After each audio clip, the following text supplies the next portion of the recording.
Hey, everybody. Welcome to On the Clock with Caroline Clark. I'm so glad you're joining us today. Cole Brown. Cole Brown. I'm going to say it twice. Remember the name. You're going to hear a lot of it. Cole Brown has written a book called Gray Boy. It will be out on September 15th, but you can pre-order now. It is a phenomenal story of one young man's life.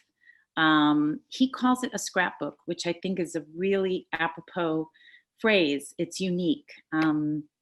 His story obviously is unique, and yet it's not. And the book illuminates that as well. So I'm so happy, Cole, that you're joining us today, especially from Australia where it's late today. So I appreciate the time a lot. Tell us how this began, because it's such an interesting story.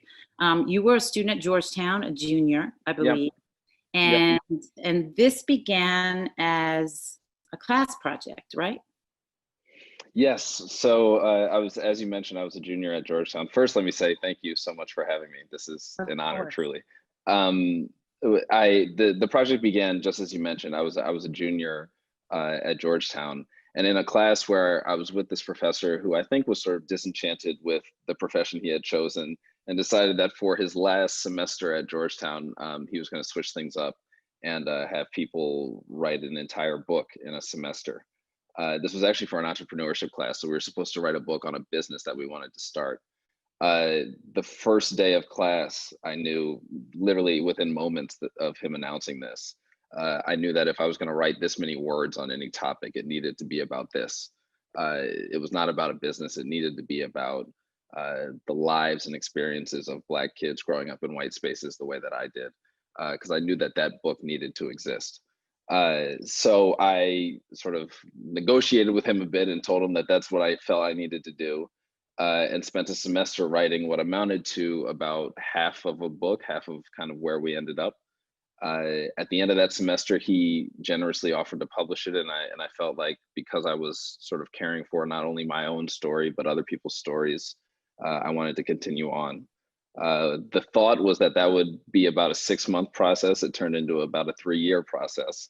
And in total 4 years, almost exactly, from that first day of class until September 15th when this releases. You know, I think everything happens for a reason, right? I'm sure it benefited the book that it took the amount of time it did, because you changed so much from, let's say, age 20, to 24, where you are now. And those are really critical years, right, of development. And I think transitioning from your life as a student to your life of adulting also gave the book a certain amount of heft and perspective that it couldn't have had if you'd gone with what you had as a junior. So I'm interested to know what changed in terms of the content from what you thought the book would be when you started to where we've ended. So much. It almost feels not entirely accurate to call it one book, because over the course of those years, I mean, so much was left on the cutting room floor. When it began, it was really, I mean, high school was much closer in the rearview mirror for me. So I think that the book benefited from that, because some of the more angsty elements, some of the chapters, particularly early on, that discuss those younger years, I think are more authentic because of that. But also the book as a whole, when I started out, was more almost reliving the glory days, kind of like I promise I was cool in high school type stuff. So that obviously had to evolve, and as you mentioned, there's experiences that I have that made it into the book that I just didn't have in my junior year of college. So there's some change there. Also, just as a writer, I had never written anything really. I had only ever written essays for class like anybody else. So I needed to learn how to write, and that process took so long. I have told people that I can read parts of the book and tell you what I was reading in my personal life when I was writing that, because there's so many early drafts sound like a really bad attempt at being Baldwin or a really bad attempt at being Ta-Nehisi. And it took years to try to figure out sort of what I sounded like. So that's really, those were the biggest shifts over the course of the 4 years. Yeah, it's so many people write books now, right? It almost feels like Yeah, a prerequisite that everyone writes a book that can give them a platform so they can speak or right, whatever they're trying to do, regardless of right. what their actual job is.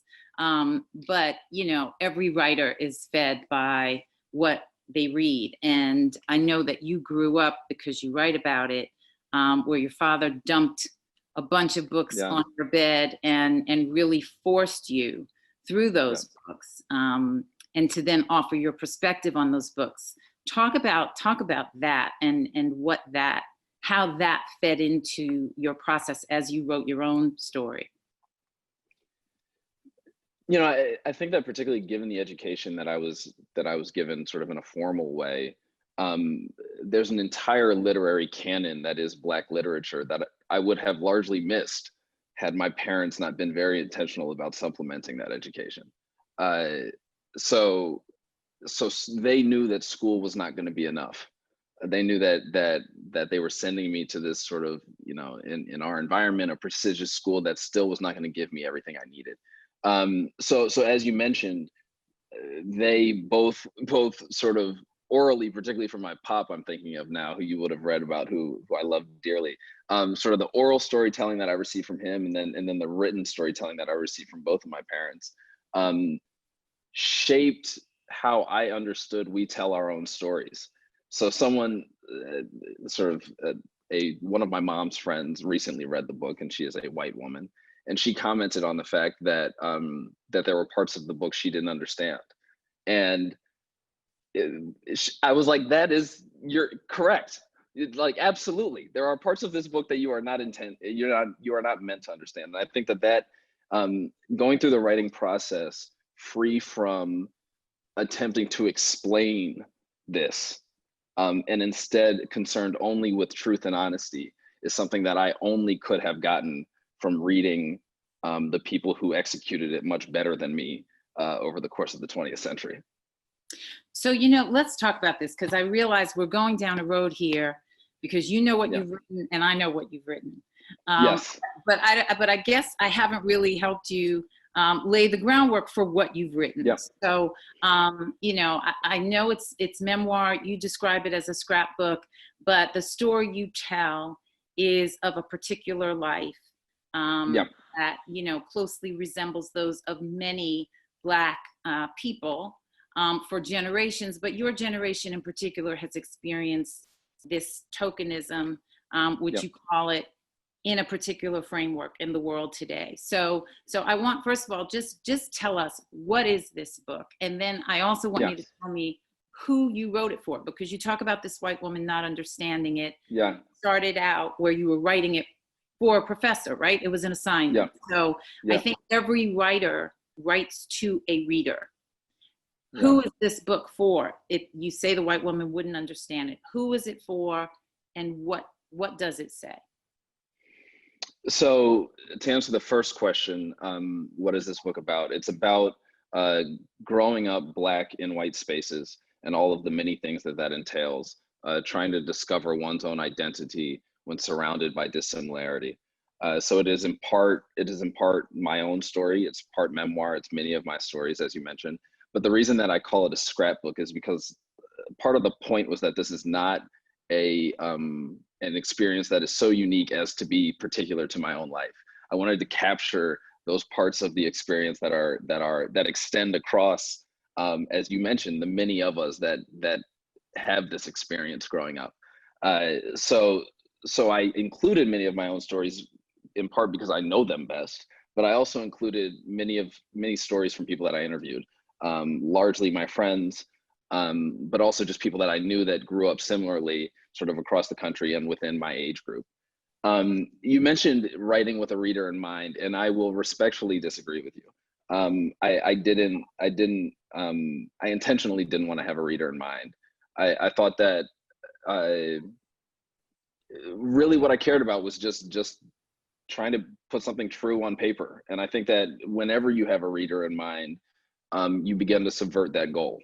Uh, so so I really didn't have a reader in mind. Now that said, now that the thing exists apart from me, I do have readers in mind that I really want to read this. Even though it was not written to explain the experience to white people, I think that there is something to be gained from understanding it by anyone who reads sort of literary nonfiction. But then particularly some of the encounters I've been able to have recently with kids that are growing up the way that I grew up have just been life-changing for me. I think that part of the point was to communicate that that we're not alone, that there's a lot of us. And I think that's a message that people need to understand, kids need to understand at a young age. And now that some of them are the readers, I'm just thrilled about it. And just so people know, you grew up in Philadelphia. Yes. And you went to a private school, Chestnut Hill Academy. Yep. And, then went on to Georgetown and so forth. You reference in this book a lot of things that are not new, right? Martha's Yep. Vineyard and that reality, the black table, which, Right. Anyone who has ever been in any majority white setting, anywhere, anytime, there's a black table, whether that's in your office, whether that's in your college, whether that's in your elementary school, right? And yet there are nuances that are particular to this time. What do you feel the book most says that is really new, right? Because there's not really a reason to do something like this unless you have something distinctive to say. Is there something that you were intending to say that you, with all of your reading, hadn't seen before that you felt was critically important? It's an interesting question. The one obvious answer is that there's at least two chapters that are somewhat topical. I mean, there's a chapter on the election of Trump that was written entirely, basically, without much change in the days following Trump's election. That's a seismic shift in our culture and way of being that obviously could not have existed earlier. Similarly, with sort of police violence and police brutality. While that is not new in and of itself, it deals with some of the more recent events that are obviously new. But to get sort of more to the heart of the question, I think that, and I'm making this up as I go, admittedly, but I think that when I think about my parents' generation and experience, I'd be interested to hear your thoughts. But I don't know that they were as integrated into sort of the fabric of white life in that environment as I see my cohort being. That was a bit gray. But what I mean by that is that we are truly, I think, at least early in life, perceived to be accepted. I mean, like my entire world outside of my family was white. It's not like I entered this environment and then escaped to Black life outside of my immediate family. So I think that sort of enchants one into thinking that many of the issues of the past are therefore no more. And part of this book, really the crux of this book, is what it's like to grow out of that sort of whimsical notion of being equal, of these issues not existing. And I think that journey is slightly different than it would have been a generation earlier. Yeah. I think the chapter on the initial election of Trump, I'm gonna just call it the only election of Trump because I just can't, Yes. I just can't wrap my head around any other possibility. Yeah. But I thought that chapter was particularly interesting. I have to say, I was surprised there was no chapter that dealt with Obama specifically. Yeah. As a young Black man, it made me very curious about what got left on the cutting room floor. Yeah. That's an interesting point that I don't think anyone's made to me before. That is probably in part, that's probably largely because I was 12, 13. I was just entering political consciousness. I remember sort of Obama's first election and was there for the race speech in Philly and remember that moment well. But I was just entering sort of political consciousness. And for that reason, it probably speaks to one of the bright spots of my generation is that the entirety of my political consciousness until Trump was under an Obama presidency. Yeah. So although no one's made that point to me before, I think if I really think about it, it's probably because I took it for granted, to be totally honest. Right. Because that was just life before Trump. But, you know, I think part of the trauma of the Trump election was that it marked the end of the Obama election. And the fact that you were in school in DC at the time, you know, you had gone to the White House a few times to protest and to experience moments that were happening in this country, to reflect and be part of the throng. You know, I just thought that was really interesting. I would have loved to hear your perspective on that. So, you know, maybe someday at some other time. Yes. One of the things that is so impressive about this book, honestly, has less to do with your writing and your life and the thoughts and the heft that you bring to it, as it does have to do with the support you have been able to build around it before it even came out. So, you know, having a foreword from Elaine Welteroth, you know, having an afterword from, you know, Michael Eric Dyson, these are not small things. And then, you know, the range and number of endorsements you already got for the book from, you know, Queen Latifah and Andre Harrell to others. That in and of itself is incredibly impressive. So how did all of that take shape? That was over the course of months and months and months, and there's not one simple answer to that, to be honest. Dr. Michael Eric Dyson was my professor at Georgetown, so that's the short answer there. Elaine Welteroth has actually been a mentor to my sister for some years, so that's the short answer there.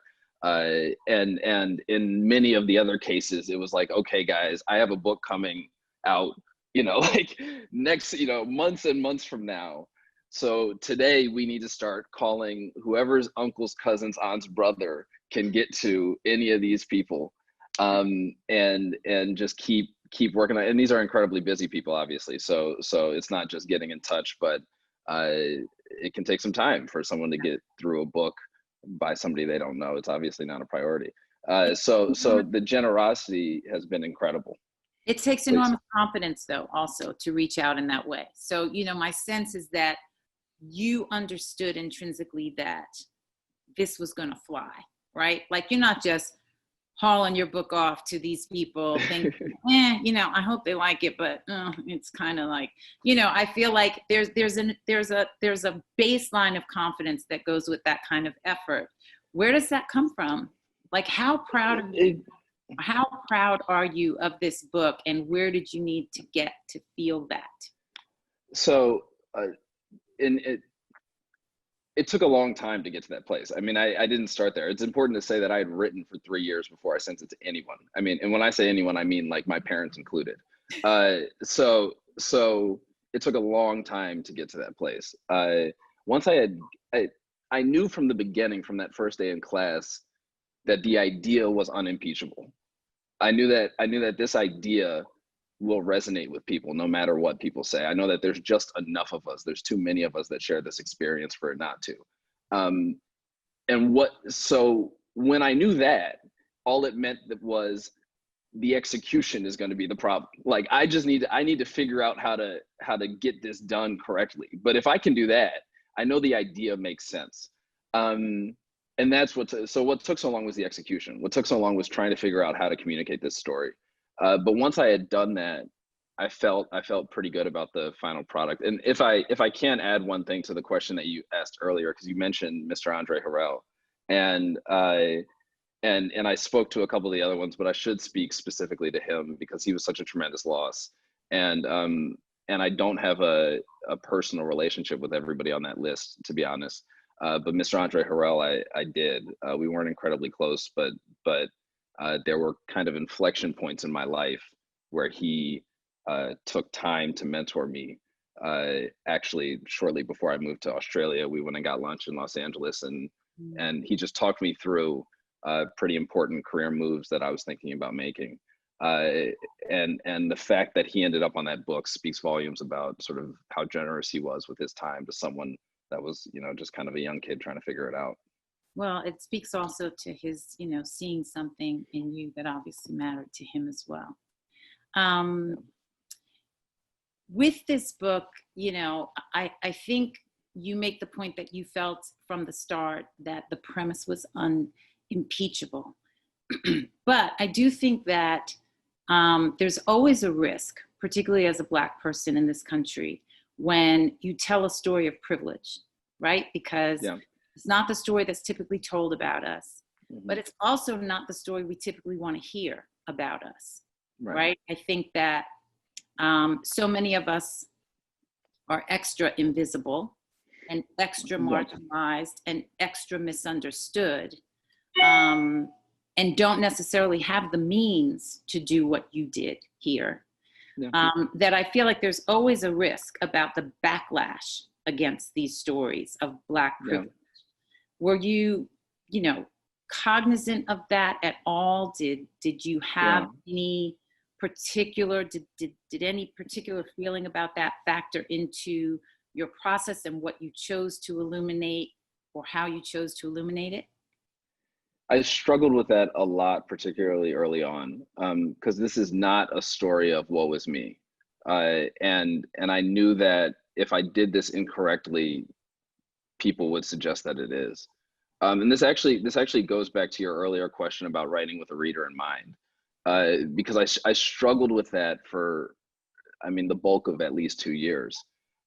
And you gotta shed it. Like the only way to get to something that is true, I think, is to not think about the reactions to the book afterward. So that is sort of the reaction en masse, which could be, as you're suggesting, kind of a whether or not this is a legitimate Black narrative, but also like the particular reaction of like Auntie so and so when she reads this sentence, like, and everything in between. Like all of those potential reactions need to be put out of mind in order to get to something true on paper. So it is certainly something I considered for a long time, but eventually had to try to push it out of mind in order to get some stuff done. Yeah, and I think too, when you're writing a book about your life, there's no way to not out the rest of the people in your life. Right? You cannot write about yourself in isolation. And so there is always that little thing, like, what's my mother going to think about this? What's my father going to think about that? What's Pop going to think about that? I know he wasn't here for this, but, I thought it was really interesting, I guess, as a parent who could be your parent. I sort of read it with that sensibility. I could see my own children here. I could see myself here. I could see my peers, and so many people that I know here. But I was interested about a lot of your writing about your family in particular. And I do want to give a little bit of a sense of how lovely your writing is. I would rather you read it, but you're in Australia and I didn't send you this passage. So you wrote here, they told of how blackness could get and how bright as well. They insisted upon my worth and their generations because I'm screwing it up. Okay, I'm gonna start over. Okay. How blackness could get and how bright as well. They insisted upon my worth and their generations became the pedestal I learned to balance upon. I thought that was really beautiful. I thought there were lots of passages that were beautiful and that really stopped me short, and had me there with my, highlighter. Your parents are very much present in this book. I think both when you're writing about them and when you're writing about other things entirely. And you have a response from your mother in the book that I thought was really beautiful. But you write about some painful things, changes in your relationship with your father, the way that your grandfather impacted your life and how that was perceived by others versus how it was perceived by you. And you write about your own real pain and suicide attempts, which I think at this moment in our history are particularly important because so many people are in a lot of pain. Yeah. Why did you choose to go there, render yourself that vulnerable? You know, I always say with the memoir, typically it's true, but it's never the whole truth, right? There are always Right. things that you keep for yourself Right. for one reason or another. Why did you feel it was important to go there? And what was your, say, parents' reaction there? So there's I think at the center of that question there was one chapter, obviously, bad, bad, not good, which, as you mentioned, describes sort of bouts with depression, and that chapter didn't make it in until pretty late in the process, and it was floating out here somewhere, and I struggled with for a long time with whether or not it needed to be included. Ultimately, I decided that this book isn't a memoir. This book is really about this experience, and I knew that even if I hadn't heard that from a bunch of my friends, I knew that in one way or another, that portion of the experience would resonate. I knew that I couldn't be the only one. And if I was going to tell this story about what it's like to be so isolated, despite being surrounded, but being surrounded by people who are dissimilar, I needed to sort of plumb the depths of that to get to something real. So that's ultimately why it was included. I just felt that it was necessary. In terms of my parents' reaction to it, it was tough. I mean, you have children. I'm sure you can probably would not like to, but can't imagine how difficult that can be. Had they known? Had they been aware of those? No, no. And I think that that's part of the reason that not part of the reason, that is the reason I didn't show anybody the book for a long time, because I didn't want to have. I mean, there's a couple pretty sensitive things in the book. That's probably the biggest one. But I didn't want to have those conversations before I knew they would be necessary. Like before I knew I was going forward with this. Before. So no, they didn't know, and we had, I think, a very brief conversation before either of them read it in both cases. And in the time since, we've had to have several. And I have no regrets about that, but it's certainly been tough. Was that the hardest part of the book for you to write? Or reveal? Yeah, I don't think it was the hard. I mean, so it actually flowed pretty quickly in terms of like time it took for me to write it. I think that grappling with some of those feelings were tough, and pulling some of that stuff up was tough, but it actually flowed pretty well. There's other parts of the book, for instance, the dating chapter. I think there's one chapter on dating, and that was the hardest one to write. That one I labored over.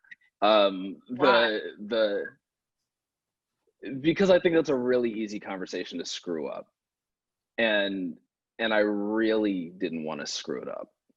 And it's easy personally to screw up, because there's people involved that I care about deeply and don't want to offend, which also goes back to the thinking of an audience when you're writing, but it's also easy to screw up, I don't know, politically, maybe, I don't know if that's the right word, but I didn't want to give the wrong impression about who I was and what I value. Yeah, and that's the right word, Cole. Yes, yes. That's the right word. For context, would you like to give context for anybody watching? Because I'm not sure. Yeah, so let me just say, I think you did a masterful job, and it rang as absolutely true, at skirting the line between really writing a love letter to Black women, which you absolutely do, being very specific about a Black woman's physical, beauty as well as her value and worth in the world, and to Black men in particular. And yet you completely own, your first love being white, and having other loves that were white, and grappling with that issue as a Black man with a Black mother and a Black sister, little sister, which I think makes a difference, right? Yes. And so I know it's a tough thing to handle. So I get that was hard. But I do think that you articulate a lot of the,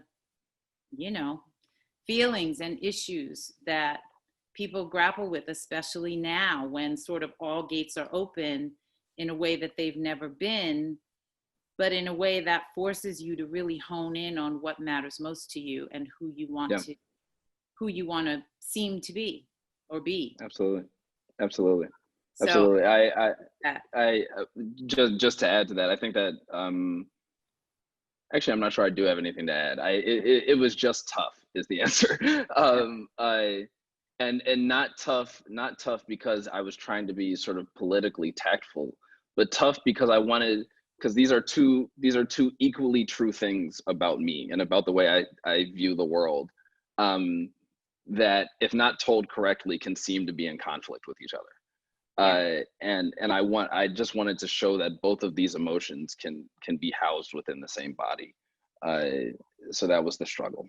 Well, and I think tough also because of the stage you are in life, right? Where you're still figuring that out. It's not, right. It's not a definitive thing. You haven't absolutely attached your wagon to a particular star yet. So, so you're still in the midst of it. And I think that makes it more difficult too.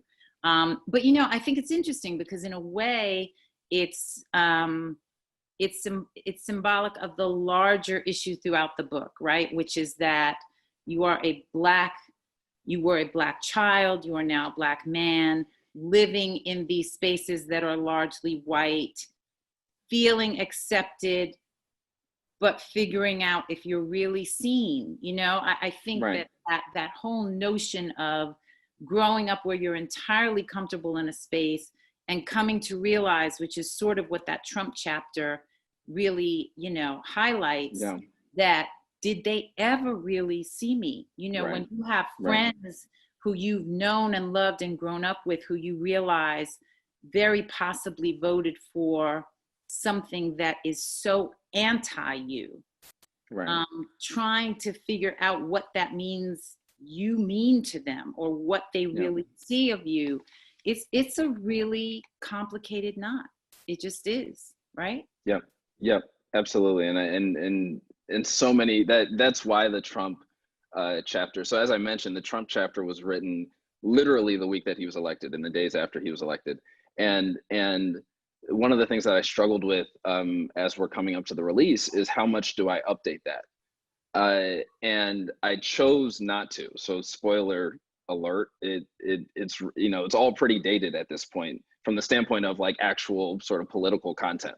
It is all right after he was elected. But the reason I chose not to is because it's not really a chapter about Trump. I mean, it is, but it's really about sort of what he represents and what that revealed in our own lives. Right. And that was not going to become any more visceral than it was in the moment he was elected. The further you get from that, other issues get into play. So that's why it was kept sort of as is. Yeah, and to be fair, you don't specifically bring the book up to date, but the afterword by Michael Eric Dyson definitely does. And I thought that was great because he very clearly and beautifully centers us in the moment we're in right now. In a way that flows from everything that you brought to it, without disrupting it in any way. So, we are in this moment right now. And I think it's interesting because in the life cycle of a book, God knows when you started this book, you could never have anticipated the world it was entering. Coronavirus, Black Lives Matter, post the deaths of so many, you know, Black people in such public ways, that forced us to just not be able to look away, as we have so many other times. Given that this is the world now that Gray Boy is entering, how do you feel about it, and how it sits in this space and what it can add to it? How do you feel it fits with the Black Lives Matter underpinning we're in? Yeah, there's so you mentioned that Michael Eric Dyson, Dr. Michael Eric Dyson, Professor Michael Eric Dyson, updated it, and one of the things that he updated was the murder of George Floyd. That's included in his portion, which I specifically asked for, and I'm really pleased that he did that. It wasn't included in the section where I really wrestled with police brutality, and that was largely a function of timing. The book was essentially being sent off to the printer when that happened, and the George Floyd murder seemed like it seemed like this might recraft everything. I mean, this might just make this a new book. The amount of disruption that this has occurred, I don't know how to grapple with it. Well, thank God it was there, though, because it would have seemed so deaf without it. Yeah. How do you? Yeah. And it was truly like a matter of the mechanics of the process. Right. But I think that it's interesting. I think that in some ways, it's really disappointing to me how relevant this book is, because you know the portions of the book that deal with the issues of today, like the issues that are relevant today, the Black Lives Matter and police brutality and unjust killings, those were all portions of the book that were written, you know, when I was like still in college a couple years ago. You know, I'm reflecting on when I protested in the streets after the killing of Michael Brown when I was like a freshman. So you know, it's gotten, you know, the book has gotten probably much more attention than I possibly could have imagined, particularly in Australia, because of kind of the issues of today. But in some ways, it really saddens me that that's possible, because it really shouldn't be something that's relevant 5 or 6 years on, and yet it is. One of the things you do is thread this through line, you know, as you talk about how little has changed, or changed for the worse, in a way, since you started writing this book. One of the things I love is how there's this through line of experience from those of many generations past, because you include, you intersperse quotes from, you know, W.E.B. Du Bois and Baldwin and Amiri Baraka, and so on throughout the book. You know, sort of very subtly illuminating the fact that your experience is brand new, and yet it's as old as we are in this world. Why Gray Boy? I know there was an alternative title. Tell us where Gray Boy comes from. So there was many alternative titles. There was about as many titles as there were days that I worked on this. Gray Boy, at one point I was searching for, so the quote selection that you're discussing was very intentional. I wanted this book to sort of contain the many contradictions of my generation, and contradiction isn't the right word, but I wanted to be able to put sort of a you know, Kanye West quote, which hasn't aged as well as I had hoped, a Kanye West quote next to a James Baldwin quote, and say that that's who we are. Gucci Mane next to Goldman Sachs, and say that that's who we are.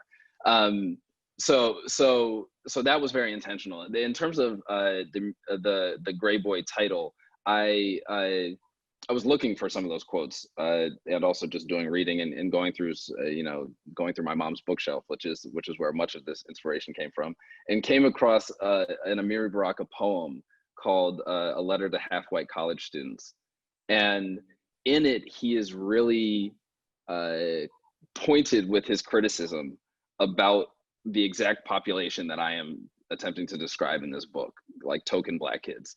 And at one point, there's a quote that says something along the lines of, "Are you sure you are not so full of Richard Burton that Elizabeth Taylor is coming out of your ears," or something like that. And he's really, I mean, he's really questioning. It's essentially a charge of Uncle Tomism. But he says, "Are you sure you are not an imitation Gray Boy?" And I read Imitation Gray Boy, and like a light went off. I was like, that's it. It's Imitation Gray Boy, and turning on its head the way that he uses the phrase. And then some months later, a friend of mine told me to drop the imitation part, and he was right. Yeah. So it ended up Gray Boy. It's a great title. What was the original title? Do you remember? Oh, it was so many. I think Black and Between was an early winner, and was in the running for months. And then also at one point I wanted to title it Black Privilege, but Charlemagne the God came out with a book of the same title, and I don't like it as much at this point anyway. So I think Gray Boy was a good one to land on. Yeah, Gray Boy suits it. I have to tell you, when I first saw the title, I thought, and I saw that Elaine Welteroth wrote the foreword, I thought that it was going to speak to a biracial reality. You know, that was kind of my initial thought. And of course it doesn't, but it's worth noting that, you know, your mother is Ethiopian. And so you do straddle, although she was, you know, raised here, an international, a global sensibility. I know you've traveled very broadly throughout your life. And so it's a very distinctly African-American story, but you are very literally, you know, newly sort of African and American, and you've seen an extraordinary amount of the world. You mentioned that in Australia, this has been sort of being received a certain way. Have you been able to tell yet? And I know it's still early, it's not officially out, but is there a great difference between the reactions you're getting there, let's say, versus here, versus anywhere else so far? So in Australia, this is an incredibly unique story. I mean, I like to think that it is somewhat unique in the U.S. There are just not many Black people in Australia. So I think that there is a real heightened there. Australia is interesting because it is so U.S. centric in a lot of ways. Like it really looks to the U.S. For a lot of its cultural indicators. So there's always an interest in U.S. storytelling, and the fact that I am here in this time with the Black Lives Matter issues that are in the media. There's been a real interest in it. The other interesting thing about the way that Australia has received this is that Australia has its own issues with its indigenous populations. Right. And it's interesting seeing how Australia and Australians attempt to draw parallels between, and often do draw parallels between, the Black American experience and the indigenous experience. And I think that some of those are valid and some are not. But that has been interesting to negotiate. Do you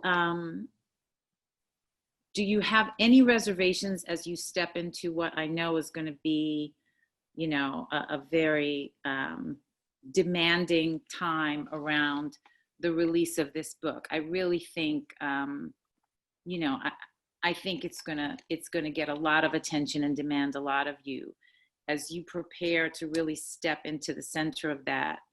How are you feeling? What are you thinking? I keep going back to this question you asked earlier, but you asked about, do I have a reader in mind? And you blew me up. You blew me up, Cole. You were like, no, I didn't, I don't, I respectfully disagree. Yes, I got all of it.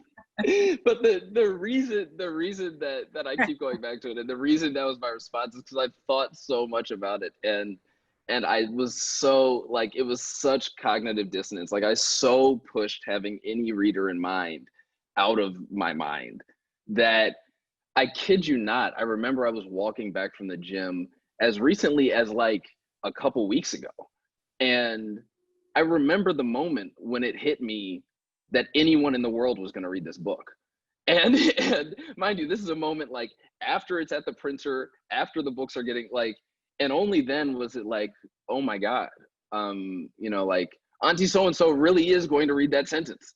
Um, uh, so there are some of those reservations that have started to kind of nip at my heels. You know, I think that there's a lot of difficult conversations ahead, frankly, just personally. Um, but that is overshadowed by just like sheer excitement, to be honest. I'm so excited for, you know, I've just worked on this for so long, and I'm so excited for people to get a hold of this. And again, the fact that I get to, I've begun to talk to kids that are like the kids I write about in this book, and that's just so awesome. Like, there's no other word for it. It's just been great so far. Well, I have to say, I'm so excited for you. I'm so excited for everyone who possibly can get their hands on this book to go ahead and read it, to certainly pre-order Thank it you. now. Pre-order matters. So, Yes. you know, don't hesitate. If you're here with us, just jump on and get this book. And you'll want to get more than one, because I know that there are people in your life who you will want to share it with, but you won't want to let your own copy go. Before we go, Cole, I want to ask Mhm. you, because you raise, you know, how part of your excitement is around getting to talk to kids, right, who are Yeah. living their own version of the life you lived. And I think that this is something that, you know, for a few generations now has been part of the experience Mhm. of adulting as you step into creating your own family. Um, Whatever that looks like one day, the children who will be in your life. Have you thought about, and maybe this is a little unfair to ask, but have you thought about whether or not you will raise your children in mostly white spaces or take a different path? I will. We'll have to see the world we're living in. I would not. It is not a preemptive no. Um, I I have so many advantages from my upbringing that I would be doing a disservice to the people that placed me in it, were I to just preemptively say no. But that's a conversation for hopefully a much later day. I have no idea at the point at this point in time. Yeah, well, one thing at a time. You're going to be real busy in the meantime. Yes. I wish you all the best with this book. It was a pleasure and a privilege Thank to you. read it, and I look forward to reading everything that comes from you hereafter. Thank you so much for Thank you. joining us today, Cole, and thank you for being with us, everybody else. Read this book. It's a good way to just stay in and stay safe and stay well. And most of all, that's what we want you to do. Take care. See you next time. Thank you.